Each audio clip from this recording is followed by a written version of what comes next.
Hello and welcome to this edition of Ringside Digest. I'm your host Kirk Day, along with my host Nick Miller. And in this video, we're going to go over yesterday's Sunday's game, May 7th. We had 3 games in hand, and one tonight, so we're going to be speaking about that one at the end of it as well. We had 3 games on Sunday, 3 pretty big games for the teams that played. So before we get into this video, if you want to subscribe, see more content like this, we're going to be posting all throughout the playoffs and going on through afterwards out in the offseason. Make sure to subscribe because it's going to be very exciting, get a lot of stuff planned. Very, very exciting stuff happening in the playoffs as well, and that you won't want to miss what we have to say about it and what we're going to discuss about it. So, like I said, make sure to subscribe, and we're going to go straight into the video here now, with the first game that happened was the Hurricanes versus the Devils. Crazy, crazy game here. The Devils take this one 8-4. Hurricanes still lead 2-1, though. But familiar bounce-back game from the Devils. They did the same thing against the Rangers in Game 2. They absolutely stunk in the first 2 games against the Hurricanes and the Rangers. Come back in this one, a very, very big bounce-back win. Luke Hughes had a big impact in his first playoff game. He had 2 assists, but that impact was not all good. He had some defensive blunders, which you could say was from nerves, first playoff game, especially a big situation like this where you're kind of a must-win game for the Devils if they wanted to continue their playoff run. Another thing, though, the Hurricanes had 3 shorthanded goals, which is the most in an NHL game, in NHL game in history, which is kind of crazy, because 3 shorthanded goals, and you still lose the game 8-4. I'd say the Devils got lucky on that one, because 3 shorthanded goals, and if they lost that game, I don't think the city of New Jersey would be very happy with their team. What do you think about this game, Nick?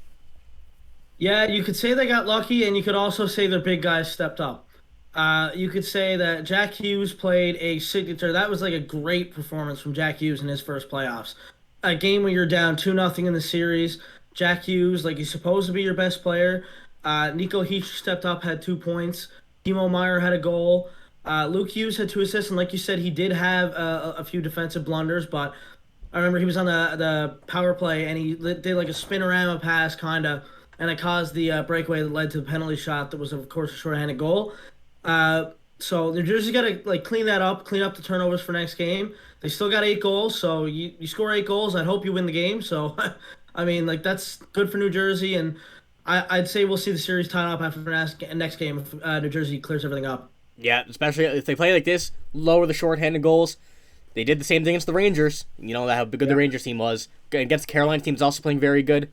Hope they do extend this. Make the series interesting, because you don't really want to sweep. In certain situations like this, the series is pretty good. You don't want to sweep, unless you're a Carolina fan, of course. But other than that, you got to make it interesting. So we're just going to go straight onto our second game of the night here, which was the Maple Leafs versus the Panthers. Now, a lot of people, I'm sure, aren't happy about this one. The Panthers take this one 3-2 in overtime. Now, they take a 3-0 series lead over the Toronto Maple Leafs, who are in their second round in 19 years.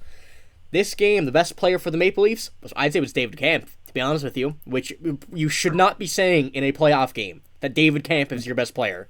He had a 93% face-off percentage in this game. I think he pretty much only lost the 2 that he lost were, I believe 5 minutes left in the game. So you can't really blame him on that. He was winning at the faceoffs all throughout. I think he was 11 for 11 until the time came where he lost his first one. But in this game, Luke Schenn slides into Ilya Samsonov, trying to come back on I think it was a 2-on-1. I can't remember exactly the situation what it was, because I remember just Samsonov going down. And he didn't get up. He left the game at the beginning of the second. It was 30 seconds into the second period. Big loss for the Maple Leafs. He's been playing well. Not so much in this series as he was against the Tampa Bay Lightning, but he was keeping them in some games that they have won in this playoff run. So it's a big loss. Joseph Woll came in, played all right, let up a few questionable goals, but it's all you can do when it's your first playoff game after not even playing at all in this playoff run. But the Leafs defenders in OT, they looked lost. They looked like Swiss cheese. The Panthers forwards and the offensive pressure which led to the goal were just passing the puck around, and the defenders for the Toronto Maple Leafs didn't look like they could do anything with it. The possession was like a wrap around the boards, came back, then I think it was Reinhart came and got that, or Bennett, that wraparound goal between Joseph Woll's legs. You can't let that wraparound happen in an overtime situation. Overtime, when you're going down 3-0, you can't let that happen.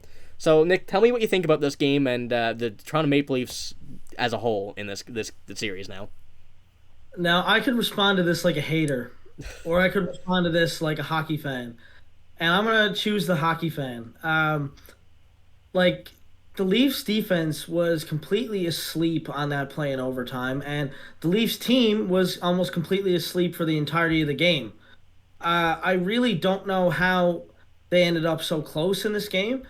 Maybe it's because Florida played like average. They didn't play that good, but just the Leafs just didn't wake up.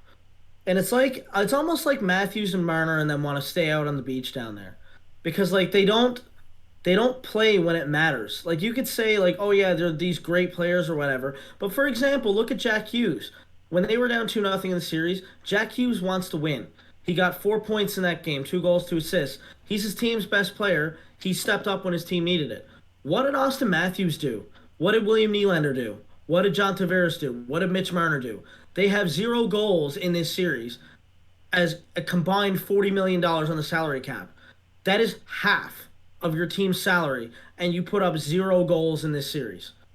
That is unacceptable, and the Leafs are exactly where they deserve to be. Yeah.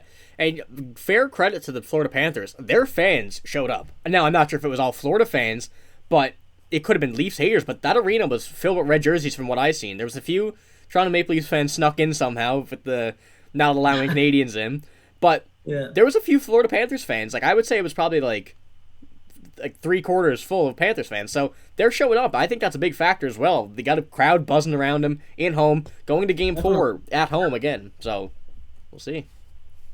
It's a big, very, very big situation for them, going to Game 4 too. So we'll see if they crack under pressure or not. But we're going to go to our final game of the night here, which was the Dallas Stars versus the Seattle Kraken. Kraken take this one 7-2. The Kraken take a 2-1 series lead in this one.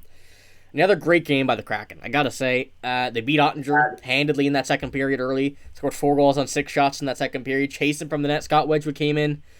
But Ottinger's kind of a situation here. 2 games has happened in the series. First one and this one as well. Don't know where this was against the Minnesota Wild, but he's gonna have to sharpen up because this Kraken team, we know, very, very good offense, very, very deep. They have no areas that they're lacking in an offensive situation on their forwards on their roster. So, see, the Dallas Stars are going to have to keep up with that goal pace of what the Kraken are doing because they're playing very well. They should have probably, a few of those goals, they are what they are. But you're going to have to step up your offense again like you played against Minnesota if you're Dallas. I think they were 0-3 on the power play this game. Maybe need to get a power play goal, get the spark going, light a fire, get going. But we're going to see how the series handles because the Kraken are playing very well. I think to a lot of people's surprise. But let me know what you think about this game as well, Nick. I'm going to stop talking about the faceoff percentage because it clearly doesn't matter for the Seattle team. Like, they can do whatever they want, whenever they want. They beat the Dallas Stars 7 goals. Like, what is going on? When would we have expected this? Like, what's going on right now in the playoffs? Like, Florida's on the verge of going to the Final Four. Seattle wins 2 more games and they're in the Final Four. Seattle and Florida in the Final Four. Who predicted that? You're lying to me if you predicted that. And this Seattle team, they just got they have no sense of like a feeling that they're higher than other people.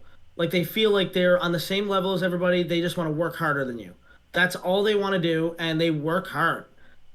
You better believe they're gonna come out and compete every single night, and that's what we're seeing here against Dallas. Yeah, it's gonna be very, very interesting series depending on what happens next game. But that's all the games we had last night. We have one game tonight between the Edmonton Oilers and the Vegas Golden Knights, which happens just after the NHL Draft Lottery, which is also happening tonight, 9:30 our time. So we're going to be going over in a video with that tonight. The winner of Connor Bedard, we would assume would be Connor Bedard, the winner of the first overall pick. We'll be doing a video on that tonight, so we'll see you then. But if you like the video, make sure to like it, and also make sure to subscribe. Like I said at the beginning of the video, if you want to see more stuff that we have planned, very fun stuff, very exciting stuff, and thank you for watching.